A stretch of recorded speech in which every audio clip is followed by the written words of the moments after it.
Central government tender ಕರೆದಿರೋದು, ಅವ್ರು ಕೊಟ್ಟಾಗ ನಾವು ತಗೋಬೇಕು. GCC ಮಾಡಲ್ ಅದು, ಗ್ರಾಸ್ ಕಾಸ್ಟ್ ಕಾಂಟ್ರಾಕ್ಟ್ ಅಂತ. ಯಾವಾಗ ಬರ್ಬೋದಮ್ಮ ಬಸ್?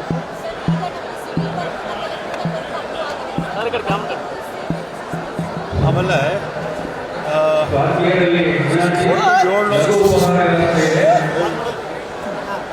ಒಟ್ಟು 750 ಬಸ್ ಕೊಟ್ಟಿದ್ದಾರೆ, ಅದು ನಗರ ಸಾರಿಗೆಗೆ ಮಾತ್ರ. ಆಮೇಲೆ ನಾವು ಡಿಪೋಗಳು ಈಗಾಗಲೇ ಕೆಲಸ ಪ್ರಾರಂಭ ಮಾಡಿದ್ದೀವಿ.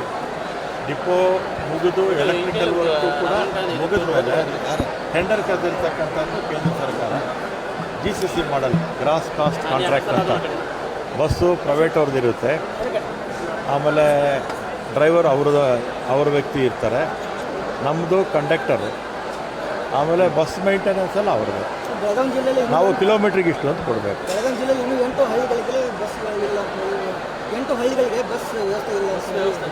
ಬಸ್ ವ್ಯವಸ್ಥೆ ಅಂದರೆ ರಸ್ತೆ ಸಮರ್ಪಕವಾಗಿಲ್ಲ ಅಂದರೆ ಹಾಕಲ್ಲ, ರಸ್ತೆ ಸಮರ್ಪಕವಾಗಿಲ್ಲ ಅಂದರೆ ಹಾಕಲ್ಲ.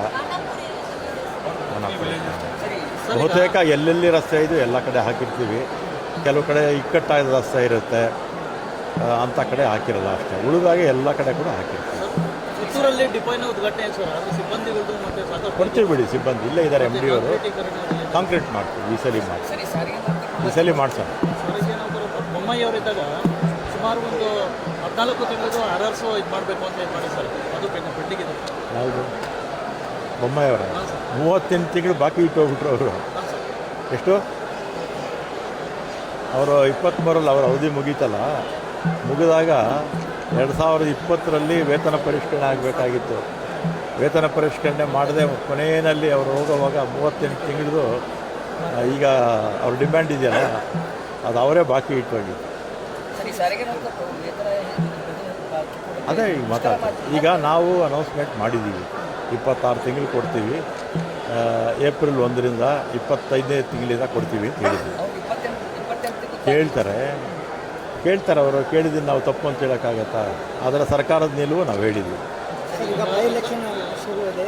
ಬೈ ಎಲೆಕ್ಷನ್ನು ಬಾಗಲಕೋಟೆ ಲೀಡ್ ಇದೆ, ದಾವಣಗೆರೆ ಸಮವಾಗಿ ಹೋಗ್ತಾ ಇದೆ. ಹಾವು ಎಣ್ಣೆ ಅಂತಾರಲ್ಲ ಹಂಗೆ, ಹಾವು ಎಣ್ಣೆ ಆಟ ಅಂತಾರಲ್ಲ, ಅವ್ರ ಮೇಲಕ್ಕೆ ಹೋಗ್ತಾರೆ, ಇವ್ರ ಮೇಲೆ ಕೆಳಕ್ಕೆ ಬರ್ತಾರೆ, ಇವ್ರು ಕೆಳಕ್ಕೆ ಬರ್ತಾರೆ, ಅವ್ರ ಮೇಲಕ್ಕೆ ಹೋಗ್ತಾರೆ. ಕೊನೆಯದಾಗಿ ಕಾಂಗ್ರೆಸ್ಸು ಅಂತರ ಕಡಿಮೆ ಆಗುತ್ತೆ, ಗೆಲ್ತೀವಿ. ಆ ವಿಚಾರ ಎಲ್ಲ ಕೇಳಬೇಡ್ರಪ್ಪ, ಬೇರೆ ಎಲ್ಲ ಇದ್ರೆ ಕೇಳಿ.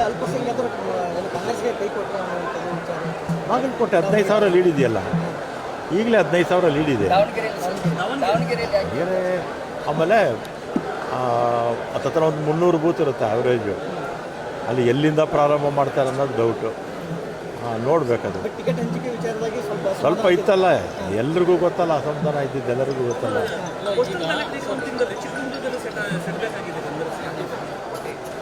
ಈಗ ಪೋಸ್ಟಲ್ ಬ್ಯಾಲೆಟಲ್ಲಿ ಅಧಿಕಾರಿಗಳ ತಪ್ಪಿನಿಂದ ಕೆಲವು ಕಡೆ ಆಗಿರುತ್ತೆ. ಈಗ ಮಾಲೂರಲ್ಲಿ ಕಾಂಗ್ರೆಸ್ ಅಭ್ಯರ್ಥಿ ಮೇಲೂ BJP ಅಭ್ಯರ್ಥಿ ಹಾಕ್ಕೊಂಡಿದ್ರು, ವೋಟ್ ಸರಿಯಾಗಿದೆ ಅಂತ ಬಂತು ಅಲ್ವಾ. ಇನ್ನು ಗಾಂಧಿನಗರದ ಒಂದು ಬಾಕಿ ಇದೆ. ಆಮೇಲೆ ಇದರಲ್ಲಿ ಆ ರೋಡ್ ಜಾಸ್ತಿ ಇದೆ ಅಂತ ಬಂದಿದೆ, ಇಲ್ಲಿ ವಿಧಾನ ಪರಿಷತ್ತಲ್ಲಿ ಚಿಕ್ಕಮಗಳೂರು ಆ ರೋಟು ಜಾಸ್ತಿ ಇದೆ ಇವ್ರಿಗೇ. ಅದು ಕೂಡ ಇನ್ನೂ ಕ್ಲಿಯರ್ ಆಗಬೇಕು. ಅದು ಲೋಪದೋಷಗಳು ಯಾರು ಚುನಾವಣೆ ಅಧಿಕಾರಿ ಇರ್ತಾರೆ ಕರೆಕ್ಟಾಗಿ ಮಾಡಿದರೆ ಕೆಲವು ಸಂದರ್ಭದಲ್ಲಿ ಕಾನೂನು ಚೌಕಟ್ಟಲ್ಲಿ ಸರಿಯಾಗಿರುತ್ತೆ, ಕೆಲವು ಸಂದರ್ಭದಲ್ಲಿ ತಪ್ಪು ಮಾಡಿದಾಗ ಆ ರೀತಿ. ಇವತ್ತು ಉಪಚುನಾವಣೆ ಫಲಿತಾಂಶ ಬರ್ತಾ ಇದೆ. ಉಪಚುನಾವಣೆ ಫಲಿತಾಂಶ ಬಳಿಕ ಮತ್ತೆ ರಾಜ್ಯ ರಾಜಕಾರಣದಲ್ಲಿ ಬದಲಾವಣೆ ಚರ್ಚೆ ಶುರು ಆಗುತ್ತೆ ಅನ್ನೋ ಚರ್ಚೆ ಆಗಿದೆ ಸರ್. ನಮ್ಮ ರಾಜ್ಯದಲ್ಲಿ ಏನಾಗಲ್ಲ, ನಮ್ಮದು ಹೈಕಮಾಂಡು ಏನು ತೀರ್ಮಾನ ಮಾಡ್ತಾರೆ ಅದಕ್ಕೆ ಸಿದ್ದರಾಮಯ್ಯನವರು, ಶಿವಕುಮಾರ್ ಅವರು ಎಲ್ಲರೂ ಕೂಡ ಬದ್ಧರಾಗಿದ್ದಾರೆ. ಶಿವಕುಮಾರ್ ಅವರು ಈ ಸರಿ ಬಂದಾಗ ನೀವೇ ಅವ್ರನ್ನ ಕೇಳಬೇಕು. ಇಲ್ಲಪ್ಪ, ನಮಗೆ ಗೊತ್ತಿಲ್ಲ. 15 ಜನ ಏನೋ ರಾಜೀನಾಮೆ ಕೊಡ್ತಾರೆ ಸಚಿವರು ಅಂತ ಹೇಳ್ಬಿಟ್ಟು ಸಂಪುಟ ವಿಸ್ತರಣೆ ಆಗುತ್ತೋ ಅಥವಾ ಪುನರ್? ಈಗ ಮುಖ್ಯಮಂತ್ರಿಗಳು ಆ ರೀತಿ ಕೇಳಿದಾಗ ಕೊಡ್ತಾರೆ, ಮುಖ್ಯಮಂತ್ರಿಗಳು ಕೇಳಿಲ್ಲ ಯಾರಿಗೂ, ರಾಜೀನಾಮೆ ಕೊಡೋ ಪ್ರಶ್ನೆ ಉದ್ಭವ ಆಗಲ್ಲ. ಕೇಳಿದಂಥ ಸಂದರ್ಭದಲ್ಲಿ ಕೊಡಬೇಕಾಗುತ್ತೆ. ಹೈಕಮಾಂಡ್ ಇಷ್ಟೊಂದು ಗಂಭೀರವಾಗಿ, ಅಂದರೆ ಈ ರಾಜ್ಯದಲ್ಲಿ ಇಷ್ಟೊಂದು ಸಮಸ್ಯೆ ಇದೆ, ಗಂಭೀರವಾಗಿ ಸ್ಥಾನ ವಿಚಾರವಾಗಿ ಸಾಕಷ್ಟು ಬಂದಿದೆ, ಅದನ್ನ ಯಾಕೆ ಬಗೆಹರಿಸಬೇಕಾಗಿತ್ತು? ಬಗೆಹರಿಸಬೇಕಾಗಿತ್ತು. ಯಾಕೆ ಅಂತ ನೀವು ಹೈಕಮಾಂಡೇ ಕೇಳಬೇಕಷ್ಟೇ. ಹೈಕಮಾಂಡ್ ಅಲ್ಲ, ನೀವು ಸ್ಥಳೀಯ ಈಗ MLAಗಳಾದವರು ಸಾಕಷ್ಟು ಅನುಭವ ಇರ್ತಕ್ಕಂಥವ್ರು ಅಲ್ವಾ. ಅವರು ಅವ್ರವ್ರ ಜವಾಬ್ದಾರಿಗಳನ್ನು ಶಾಸಕರು ಇರ್ಬೋದು ಅಥವಾ ಮಿನಿಸ್ಟ್ರಿಸ್ ಇರ್ಬೋದು ನಾವು ಅರ್ಥಕೋಬೇಕು. ಮಾಧ್ಯಮಗಳು ಹೋಗಬಾರ್ದು ಅನ್ನೋದು, ಮಾಧ್ಯಮಗಳು ಹೋದರೆ ಪಕ್ಷಕ್ಕೆ ಡ್ಯಾಮೇಜ್ ಆಗುತ್ತೆ ಅಂತ ನಾವು ತಿಳ್ಕೋಬೇಕು. ತಿಳ್ಕೊಳ್ದೇ ಇದ್ದರೆ ಈ ರೀತಿ ಗೊಂದಲ ಆಗುತ್ತೆ.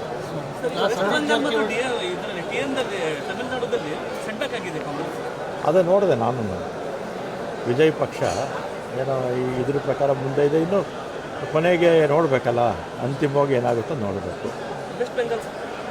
ವೆಸ್ಟ್ ಬೆಂಗಾಲು ಈಗೇನಾಗಿದೆ, ಚುನಾವಣೆಯಲ್ಲಿ ಈಗ SIR ಮಾಡಿದ್ರು ಅಲ್ವಾ. ಚುನಾವಣೆಯರು ಈ ದೇಶದ ಸಂವಿಧಾನಕ್ಕಿಂತ ದೊಡ್ಡವರು ಅಂತ ಮಾಡಿಬಿಟ್ಟಿದ್ದಾರಪ್ಪ ನಮ್ಮ ದೇಶದಲ್ಲಿ. ಅವ್ರ ಮೇಲೆ ಏನು ಲೀಗಲ್ ಆ್ಯಕ್ಷನ್ ತಗೊಳ್ಳೋ ಹಾಗೆ ಇಲ್ಲ, ಆ ರೀತಿ ಕಾನೂನು ತಂದಿದ್ದಾರಾ ಇಲ್ವೋ. ಅವ್ರ ಮೇಲೆ ಯಾರು ಏನು ಕೇಳೋ ಹಾಗೆ ಇಲ್ಲ, ಅವ್ರ ಮೇಲೆ ಯಾರೂ ಕೇಸ್ ಹಾಕೋ ಹಾಗೆ ಇಲ್ಲ. ಸರ್ವಾಧಿಕಾರಿ ಅಂತಾರಲ್ಲ, ಅದಕ್ಕಿಂತಲೂ ಇನ್ನೂ ಉನ್ನತ ಸ್ಥಾನಮಾನಗಳು ಕೊಟ್ಬಿಟ್ಟಿದ್ದಾರೆ ಅವ್ರಿಗೆ. 90 ಲಕ್ಷ ಮತದಾರರನ್ನು ತೆಗೆದುಹಾಕಿದ್ದಾರೆ. 90 ಲಕ್ಷ ಮತದಾರರನ್ನು ತೆಗೆದುಹಾಕಿದಾಗ ರಿಸಲ್ಟ್ ಏನೇನಾಗುತ್ತೆ ಅನ್ನೋದು ನೀವೇ ಯೋಚನೆ ಮಾಡ್ಕೊಳ್ಳಿ. ಸತೀಶ್ ಜಾರಕಿಹೊಳಿ ಅವರು KPCC ಅಧ್ಯಕ್ಷ ಆಗಬೇಕು ಅಂತ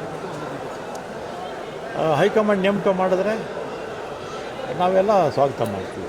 ಸರ್, ಒಂದು ವೇಳೆ ಫಲಿತಾಂಶ ಏನು ಈ ಫಲಿತಾಂಶದಲ್ಲಿ 50-50 ಆದರೆ ಒಂದು ಗೆದ್ದರೆ ಒಂದು ಸೋತಿದೆ, ಆ ಸೋಲನ್ನು ಒಪ್ಕೋತೀರ ಸರ್? ಎಲ್ಲಿ ದಾವಣಗೆರೆ ಅಥವಾ ಬಾಗಲಕೋಟೆ? ಈಗ BJP ಸರ್ಕಾರ ಇದ್ದಾಗ ಬೈ ಎಲೆಕ್ಷನ್ಸಲ್ಲಿ ಅವರು ಸೋತಿದ್ರು ಅಲ್ವಾ, ಅವರು ಸೋತಿದ್ರು. ಈಗ ನಾವು ಸೋಲೋ ಪ್ರಶ್ನೆನೇ ಇಲ್ಲ ಬಿಡಿ. ದಾವಣಗೆರೆನೂ ಕಡಿಮೆ ಲೀಡಲ್ಲಿ ಗೆದ್ದೇ ಗೆಲ್ತೀವಿ. ಸಾಯಂಕಾಲ ಫೋನ್ ಮಾಡಿ.